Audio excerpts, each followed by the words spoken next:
Today is National Wear Red Day, raising awareness about the importance of heart health. We now know that heart attacks are the #1 cause of death in women. But today, we bring to you one of the most inspirational stories we've ever shared. It is about one Savannah woman who beat the odds. And today we are joined by Chantrise Holliman, and I want to welcome you and say, wow, it's so good to see you, and you look beautiful. I've said that a million times, I feel like. Thank you. So beautiful, and you look like you're well, but obviously 6 years ago that was not the case. Tell us about that. Yeah, so it was March 23rd, 2018, so my 6-year survivorversary is actually coming up in March. And I woke up feeling a little odd, had some chest pains, just thought it was gas because I had a cheesesteak the night before that I probably shouldn't have eaten, and just said, okay, that's probably what it is. So I went to go downstairs to go get a Red Rock ginger ale because we understand that Red Rock cures everything, and didn't make it. I actually got very nauseous and had to run to the bathroom and just got violently ill. I crawled back into the bed and said, I'll just lay down for a minute and then I'll get up because I had to go to work. I had things to do. And my husband looked at me and he said, are you okay? I said, I'm fine. Think a little indigestion, I'll be fine. Laid there for about 5 more minutes. He came back and he looked at me and he said, do I need to call the ambulance? And in my head, I'm thinking no, because I have 17 things to do today.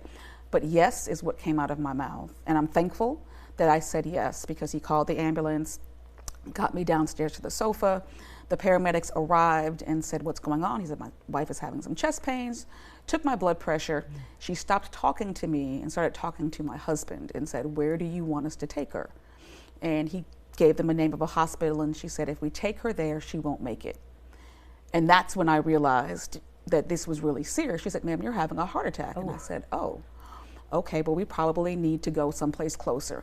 Because in my head, I'm thinking, heart attack. People have heart attacks all the time. And I have that kind of interesting sense of humor. The last thing that I remember in my conscious memory was being in the ER, seeing my husband standing outside the door and hearing the nurse say her husband is standing outside the door. I didn't regain consciousness until about 7 days later. I was in a coma. Wow. And from what they tell me, between me leaving the first hospital and getting to the second hospital, my heart stopped. Oh my. 9 times. Oh. And they had to keep reviving me and getting me stable. So I spent 60 days total in the hospital. And then I spent an additional 3 weeks in rehab. And then there were 2 other separate hospital stays after that. So it was right around about 110 days total. Wow. That let me stop you right there. This is a good point to ask this question. I'm just wondering, I'm not talking about the day you had your heart attack. I'm wondering about years or months before. Was there any indication that something might be wrong? You know how we are. We will sometimes not pay attention to our bodies, or any sign. What's the phrase? Hindsight is always 20/20. And if I'm thinking back, I'm thinking about 3 days before I had my heart attack, I had vertigo. I've never had vertigo a day in my life. And I had to kind of sit at work. My mother said, well, go to the urgent care. Went to the urgent care. The physician said, well, your blood pressure is a little elevated, but you know, it says here that you're on blood pressure medicine. Go home, take a nap, you'll be fine. For about a year before that, my primary care physician just kept giving me blood pressure medicine and just said, you know, you're stressed out, you're a teacher, you're doing all these things, you know, you're doing too much, just relax. But not one time did he ever say, hey, let's get an EKG, or hey, let me refer you to a cardiologist just so that we can be sure. So there were definitely symptoms, but again, you don't think, you know, I was a runner. I used to run 5 miles every morning at 5 a.m. I was training for the Peachtree Road Race. I was eating the kale and drinking the water and doing all of the things, and never could have imagined that my heart was in such bad shape. And we see some of the pictures of you today. We're showing this video right now. What were the effects after your heart attack? We have about a minute before we have to wrap up this interview. So I had some complications when I was in the hospital. I also live with lupus. And so because of those complications, I ended up becoming partially paralyzed from the waist down.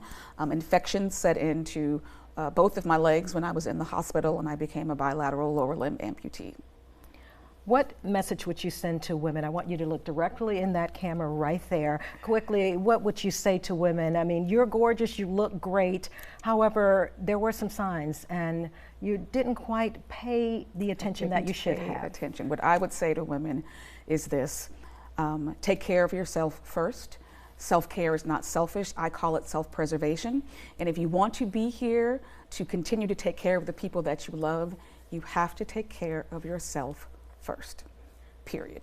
All right, Chantrise Holliman, I got to tell you, since I met you over the phone a couple of days ago, your story has simply touched me deeply.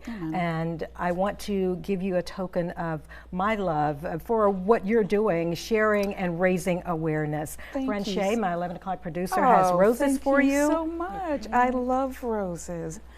And you know I love red. So. Yes, yes, yes. And I really want to say we're going to be thinking about you. We're going to be lifting you. And you're just a breath of fresh air. You have taught us a lot in this short period. I want to say this to you, everyone. The 2024 Go Red for Women class survivors for the American Heart Association is represented by none other than Chantrise Holliman. And you can learn much more about heart attack. And we have a link on our website for you to the American Heart Association. Go to our website, wsav.com/AHA. And before we go, I want you to meet Chantrise's husband. This is Reverend C.J. Holliman. They've only been in Savannah for 6 months. So again, we appreciate you sharing your story, and God bless you. Thank you. Yes, yes, thank you again.